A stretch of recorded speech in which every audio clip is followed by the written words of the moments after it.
So the world caught wind of yet another overnight sensation just over this past weekend. Hey everybody, it's Ed the Trainer, and we'll let you in on the secret of this overnight success when we come back on this week's Tips on Tuesday.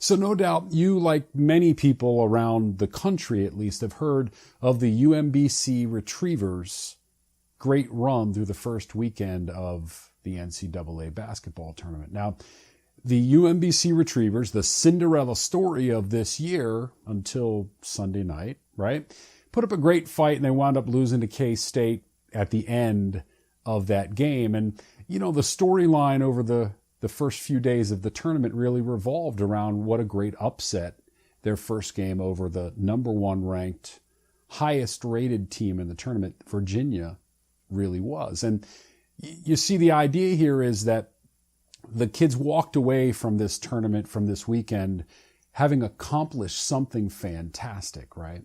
And they were successful in their efforts to shock the world. And of course, it was a tremendous effort and everybody took notice. But the key here, again, in terms of an overnight sensation, is just to look at the larger picture, because they don't tell the story, do they? Of the fact that just a handful of years ago, the UMBC basketball program had won just 4 games. And they had replaced their coach. And the coach currently is in his second year. And many of the players on the current roster hadn't started their college careers at UMBC either. They hadn't told the stories of a lot of those players, their point guard in particular, right, who had been turned down by many programs and had to scrape and scratch and claw his way onto a Division I roster.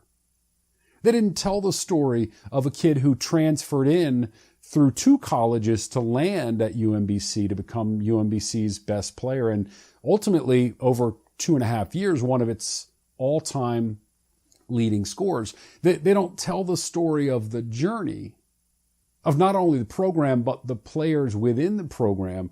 They show you the tip of the iceberg, right? They don't show you the backstory. And again, as an overnight success story, we all wonder. And we're all amazed at what a great story it is. But again, the secret, if you will, is the process, right? It's what all of those players, all of those coaches have been through, the program overall, what it's been through over the years in order to arrive at this weekend's great journey. And again, the mistake at this point would to say that this weekend was the success, right? We oftentimes think success is an event, is a moment in time where everything went well, and we oftentimes forget about the process that leads up to that success. We don't give it enough credit. And the mistake that we'd make in walking away from this weekend's fantastic journey of the UMBC Retrievers is to forget that there was a lot of work that went into the success story that was the weekend's 2 games. There was a lot of work, a lot of hard work, frustration, tears, sweat, blood, if you will, that went in to getting themselves onto that stage. And you can't forget it in your own lives either. Guys, success is not an event. Success isn't such a thing as is out here in terms of the ultimate goal that we're seeking. It's what do we do today in the process?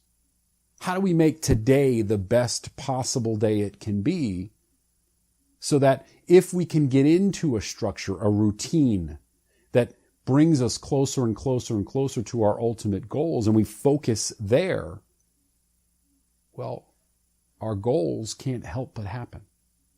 Our dreams can't help but present themselves. Right? It's the vibration we put into our daily process that attracts the dreams that we work for.